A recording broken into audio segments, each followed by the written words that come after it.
Hey, Lou and Christy families, it's great to see you. It's May. Can you even believe it? We have made it.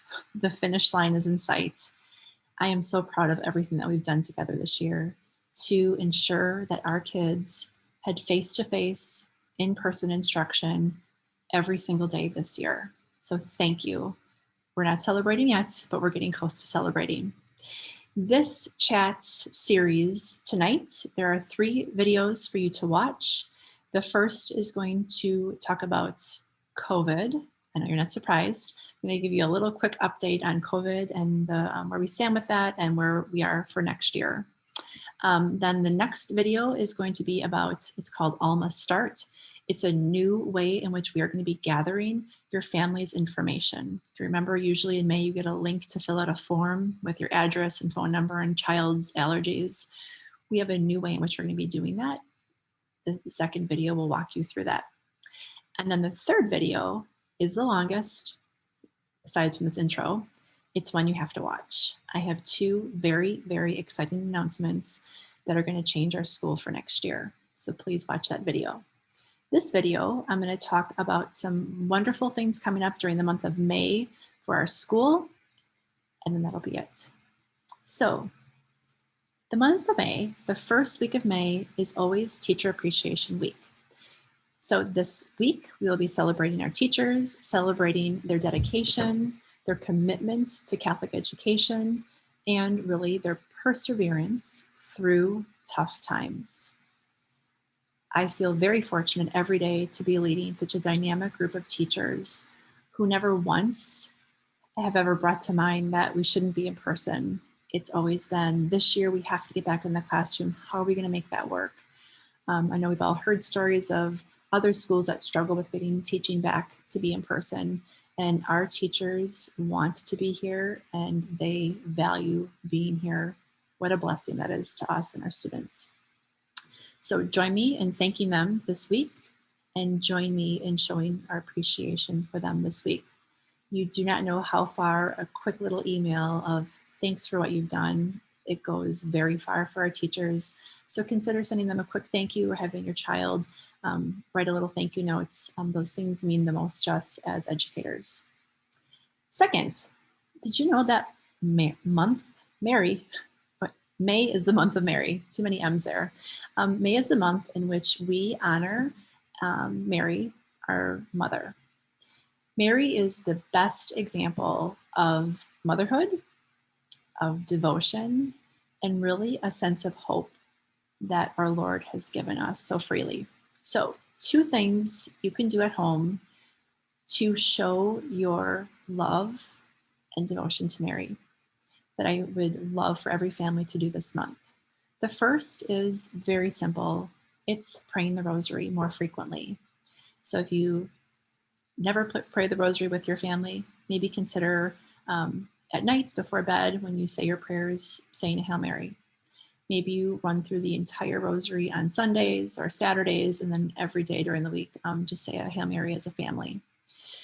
The second is to bring Mary flowers, and this is a common practice that's done in the month of May. You might hear about crowning Mary at church, at Mass, but as a family, you can bring flowers to Mary to show her your love for her and all the sacrifices she made.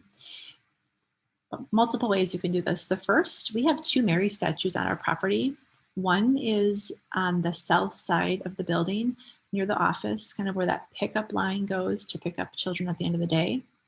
And then the second, probably people don't know about as much, is where the 3K play area is. There's a statue of Mary there. You can visit our property, visit Mary as a family, and just lay flowers by her statue. Or you can do this in the comfort of your home. You can create a tribute to Mary in your home. You can simply lay out a rosary and have a candle, and throughout the month, present roses to that sort of shrine for Mary and say Hail Mary. You could, if you have a statue in your home, do that there. Some families will prop up a prayer card with Mary on it and do it in that fashion, or you can print out a picture of Mary from the internet. The purpose is to have just something in your home set aside for Mary and to show her our thanks and love and gratitude to her. The other May update is our saint trait. So it's the last month in which we're going to have a saint trait that we're going to be focused on. I love when I hear kids tell me, oh, my mom and dad talk about our saint trait at home. Or guess what? Ooh, I wasn't very grateful this month and my mom told me that. So I'm trying to work on it. The May saint trait is going to be perseverance. It is something that's tough to do in the last month of school when the weather gets nice and we start to get busier. It's hard for kids to stay focused on school. So perseverance fits very nicely because at the end of the day, we want our kids to know that perseverance is that self-control we have to push through the challenges when we have all these other outside influences. It's working through our difficulties. It's not giving up. So I would love to partner with you in this, that when you see your child struggling or you log in, middle school parents, you're logging into Alma, looking at your child's grades and you're like, what? 3 missing assignments. Bring up perseverance. And that I know it's tough right now. It's tough to get through the end of the school year, but you really need to show that you can persevere through it because we're going to all be faced with multiple challenges in our life. And we have to have that trait and that ability to get through the tough times. Finally, I am happy to share with you and excited to share with you that we are going to have one semblance of normalcy at school this year. We are going to be ending the school year with Rainbow Olympics. I know we're all cheering. Rainbow Olympics will take place on Thursday, June 3rd. It is going to look different because it needs to, but we will still have as much of the traditions as possible. Our 8th graders will be running the various stations, will be the first thing that's going to remain the same.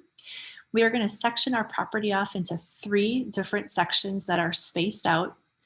We'll be having our levels assigned to one of the 3 sections, and levels are 4K through 2nd will be at one section, 3rd, 4th, and 5th, another section, and then our 6th and 7th graders at the 3rd section.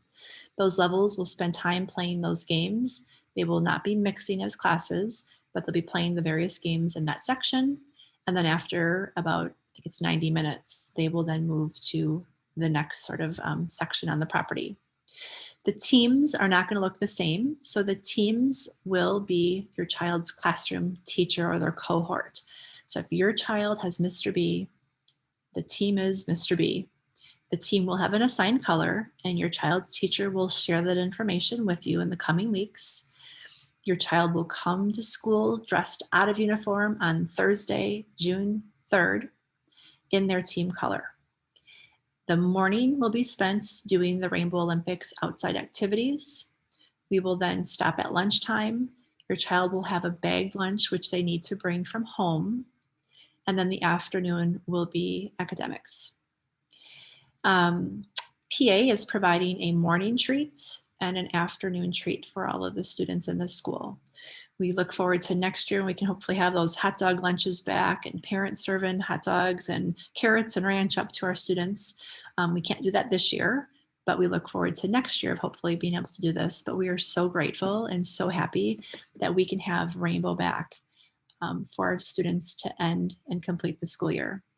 I want to finish by just thanking Mrs. Hiller for the time she is spending on organizing Rainbow, thinking outside of the box, like how can we still make this very important event happen, even though it needs to look a little bit different.